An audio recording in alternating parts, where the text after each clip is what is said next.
Okay, so let us revisit the discussion that we are having on the effect of sampling a continuous time signal. Um, and there we saw that the two key equations are one is leveraging on the shifting property of the direct delta function, and there we just multiply our continuous time signal s of t with a train of impulse which is p of t. And we have seen that this multiplication in time domain translates to a convolution in frequency domain.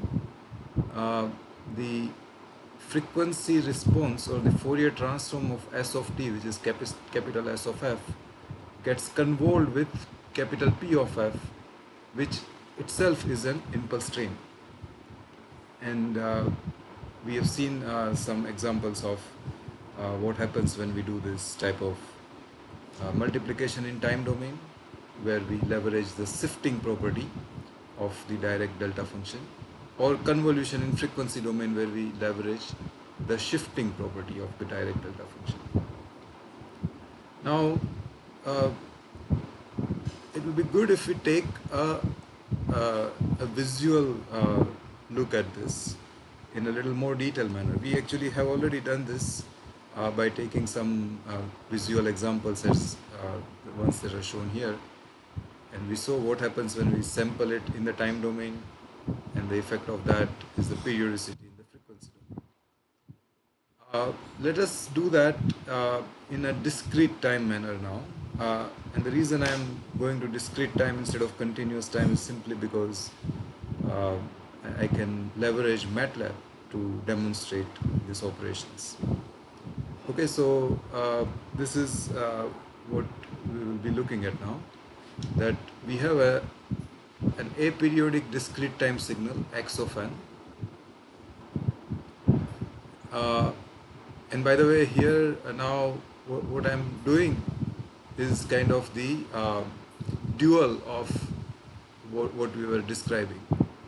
Um, Over there, when we did the sampling operation, we were actually making the frequency response or the Fourier transform of S of t. We are making that into a periodic Fourier transform as it is shown here. And the way we were able to do that is by convolving S of f with P of f in frequency domain. And remember, P of f again is a sequence of delta function in the frequency domain. Now I'm going to leverage the same concept, but with changing the focus from time domain to frequency domain.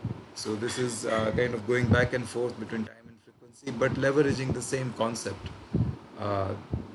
which is shifting property, which is leveraging shifting property of the direct delta function and the shifting property as well.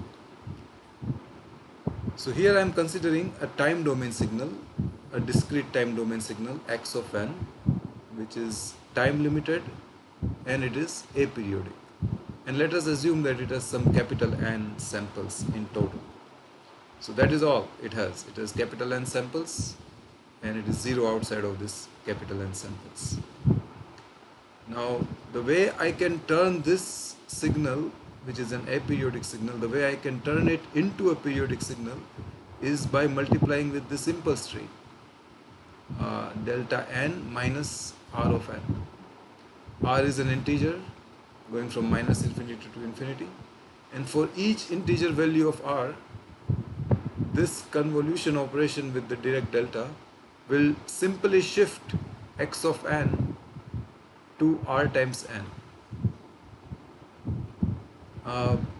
It's basically we are convolving x of n with the impulse train p of n in time domain, and as a result we will get a periodic version of the signal, which I have denoted as x tilde of n. Okay, so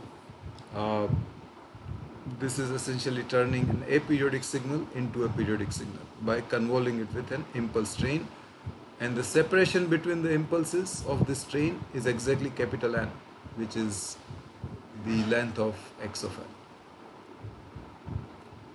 Now this is convolution in time domain. and therefore if I do Fourier transform of x tilde of n, I get x tilde of f, which is the multiplication of the original Fourier transform of x of n with p delta of f. But remember, p delta of f, which is the Fourier transform of p of n, is itself an impulse train, and as a result what happens is I sample this x of f at the discrete valued location where this p of f has impulses. So now in this case what we are observing is that when I turn this x of n, which is an aperiodic signal, when I turn this x of n into a periodic signal, the original x of f, the Fourier transform of x of n, becomes sampled. It gets sampled at this discrete valued locations of f. So let us look at it in a visual manner. And here, for the sake of simplicity, I am considering x of n to be just a rectangular pulse, and it has a width of capital N equal to 10 samples. Because it's a rectangular pulse, it is 0 outside of -5 to +5, and it is 1 everywhere else, as you can see. Now we know that the Fourier transform of this rectangular pulse is a sinc function, which is what is shown over here. And remember, this is discrete valued in time. This x of n is not continuous in time. You can see that it is discretized samples. We have seen that whenever I discretize a time domain, whenever I sample in time domain, whenever I consider x of n instead of x of t, my frequency domain becomes periodic. And in the normalized frequency f, the periodicity is 1. Alternatively, the periodicity is from -0.5 to 0.5. And so accordingly, this Fourier transform is unique only over -0.5 to 0.5. If I were to plot the Fourier transform from 0.5 to 1.5, it will have exactly the same shape. Similarly, if I were to plot the Fourier transform from -0.5 to -0.5 to -1.5, again it will have the same shape. So what I am plotting here for x of f is just the fundamental period, the base period of the Fourier transform, which is periodic in nature. Now what I want to do is, I want to take this aperiodic signal. You can see it is clearly aperiodic. It is just a rectangular pulse which is not repeating at all. Therefore it is an aperiodic signal. I want to turn it into a periodic signal. The way I will turn it into a periodic signal is I will multiply it by this train of impulses. And the separation between the impulses in this train, I will first make it exactly equal to capital N. So that is what I am doing over here. By the way, here I just plotted the Fourier transform, or specifically the discrete time Fourier transform, because x of n is discretized in time. So discretized time Fourier transform, I am plotting it as 20 log tan of x of f. This is just the same x of f, but I have plotted it in logarithmic unit, in the unit of dB. And you will see that this one has a main lobe, and normalized to the main lobe, the side lobes pop up at around -13 dB. So that is the feature of this rectangular pulse. This Fourier transform, the magnitude of the Fourier transform in the decibel unit has a side lobe which is 13 dB below the main lobe.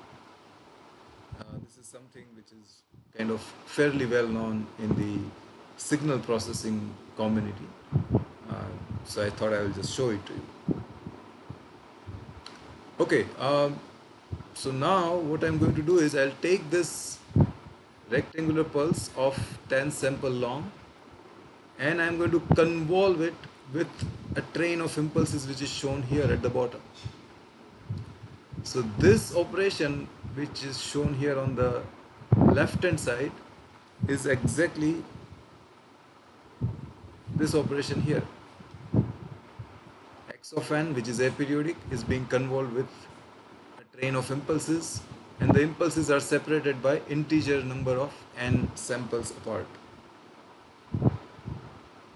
So that is what we are having here. This impulses, in between two impulses, you will count exactly 10 samples. And that 10 sample is the width of this x of n. And so because of that, this rectangular pulse will get repeated every 10 samples. But when I do that in the frequency domain, I am multiplying this original Fourier transform, which is the one shown here, this Fourier transform. I am multiplying it with, again, a train of impulses which are shown by these vertical lines.